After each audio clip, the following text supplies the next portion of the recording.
Nematines have a snout like a harpoon that enables them to puncture the skin of the corpse. 3-meter-long carnivorous nematine worms, red sea stars, and urchins carpet the sea floor.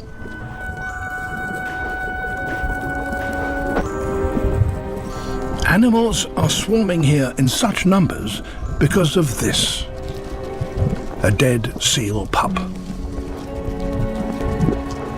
Such a great quantity of food may only arrive once in 10 years, but a seal's body won't be easy to eat.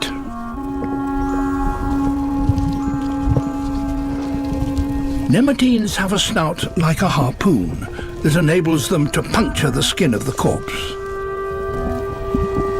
It's harder work for the sea stars.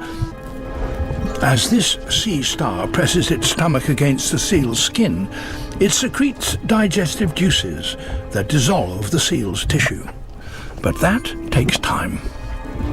These scavengers will feed here throughout the summer until all that remains of the seal will be a skeleton stripped bare.